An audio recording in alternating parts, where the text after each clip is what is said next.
Hello and welcome back once again to the Single Malt Review. It's the end of our sort of weekend filming session here where we always try to do something that requires maybe just a little bit less brain power because we tend to have a little bit less after drinking 5 whiskies or spirits or whatever we happen to be doing. So for this particular episode I've dragged out something a wee bit special which Dave will explain while I conduct a little science experiment here which may be somewhat indicative as to what we're drinking.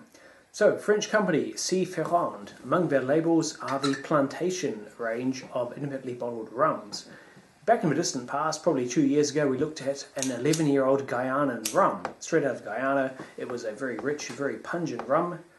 And now, though, it is another independently bottled rum. This one is from Trinidad and Tobago, our first Trinidadian rum, but uniquely, it is Overproof. This is 73% ABV, which is punishingly strong. And as you can see, Tim has lit a saucer of it on fire.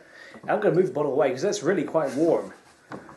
That I think this is how I describe Plantation. This 73% Overproof rum.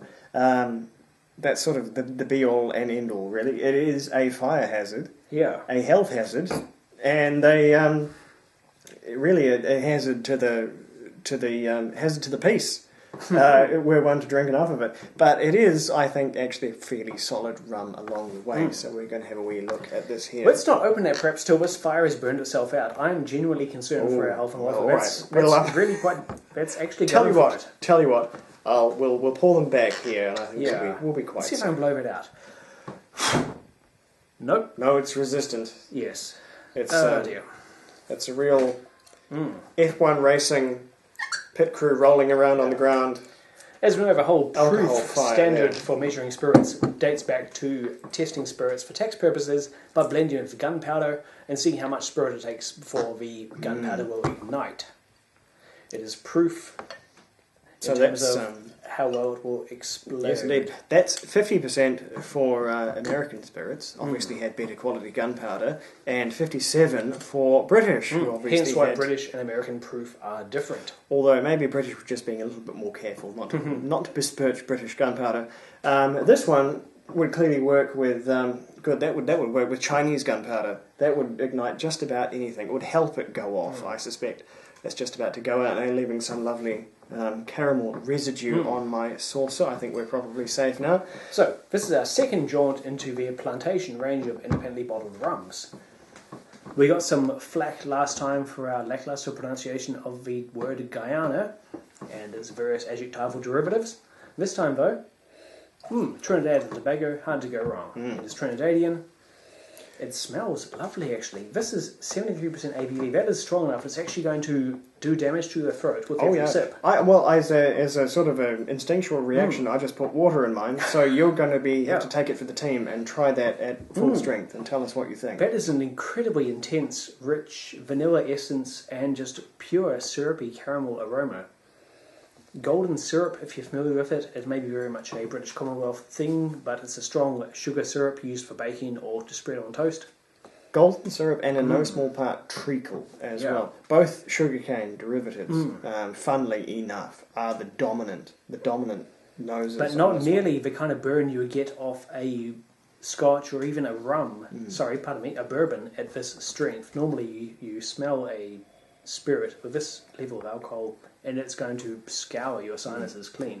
The wood, I think, is there, but maybe somewhat understandably takes kind of a back seat to the more primary sugarcane flavours on this one. Hints of vanilla and almonds, but primarily just some juicy dried apricots and overwhelmingly just that rich molasses and demerara sugar, dark rumminess. As for how old this creation is, I really don't know. There's no mention of colouring or chill filtration. Obviously, you wouldn't really have to chill filter something this strong because it's never ever going to cloud. However, that doesn't mean they hadn't done it, just regardless. And similarly, colouring, dark as it appears, I think it probably is coloured because I wouldn't expect a rum of this youthfulness, and this is a very, very young rum, you can be sure of that. Oh yes, this one, no age statement, but there's no way that an old rum could maintain 73%, and secondarily, there's no way they would sell an old rum for the sort of bottom shelf prices that this one goes for. In the absence of an age statement, presumably it's some kind of a blend, so it could be some very old rum in there. There could be, but I think probably it would tend towards the young side. Fair enough. It is shades paler than your average Karuba or Bacardi dark rum. Even filling something at 73% would be madness in terms of bourbon or Scotch, dogma. But of course, rum has very, very few rules, notoriously few rules. And so I guess filling barrels with something that strong, or presumably even stronger when it went in, is maybe not so unusual. But at any rate, so this is just behind Bacardi 151 in terms of sheer. The sadly discontinued Bacardi 151. This is probably now one of the things to fill that particular gap in the party rum or house fire rum.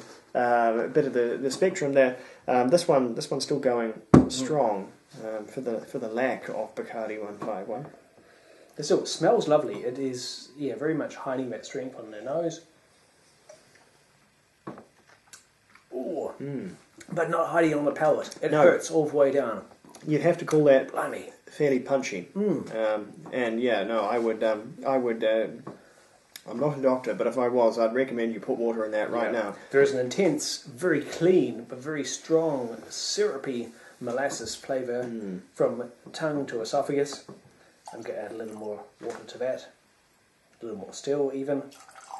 That looks about safe. It's certainly the case of a little goes a long way. I mean, in terms of, I did not pay a great deal for this bottle. But I even got more of a bargain than that, because when you bring this, given that this is almost twice as strong as a 40% rum, this is almost 1.5 litres of sort of rummy goodness when you really get down to it there. So it's an incredibly good buy if you can find it. But don't expect anything too cerebral. It's a fairly simple rum. It is a single origin rum. It's a product of Trinidad and Tobago, and it sort of carries most of the notes of that particular rum. It's very, very sweet, very brown sugar. Not quite as sweet in brown sugar as Jamaican rum, but it's really, really getting there. Yeah, it's actually quite a balanced sweetness. It's strongly sweet, as you'd expect for a dark rum, but it's balanced out for just some sort of slightly toasted, slightly woody savouriness, which I think is still towards a healthy medium. As rum go, it's very, very sweet and very, very dark, and you should know that going in. Good grief, mine's still too strong. Mine's still doing me harm here. I'm going to put a little bit more in there. Yeah. What we should look for, now that we've properly watered it, is a bit of a cloud, in which I'm slightly disturbingly not seeing. I had some physiometric swirls, as the Scotch industry puts it, at first. Those have subsided though, and it's back to being that crystal clear spirit. Those manifest whenever you mix alcohol with water. What I'm not seeing is any opacity, so I think this is probably, for whatever reason, probably just because it's a company-wide practice, this is chill filtered. Maybe that's the norm for rum. Whether that makes any difference, probably not. This is such a primary thing. But at any rate, it is. Don't get the impression this is anyway not enjoyable. It's a pretty good dark rum, and pretty good is all it really has to be, because there is comparatively so much in the bottle, and it's so well priced that. That's really all it needs to do, for me anyway. That's the only reason I bought it. And it stands out on account of how you can actually drink it at its full 73% ABV strength. That is perilously strong, but you can sip it, you can experience it, you can savour it, and get some nuance and flavour out of it, undiluted. But rum scores. That's what you want to know. And for me, it's not going to be mammothly high. I'm not going to... The fact that I can light it on fire, I'm not going to let that cloud my judgment, even though that would... If I had my way, that would be a plus 10 to anything. It's a 76 for me.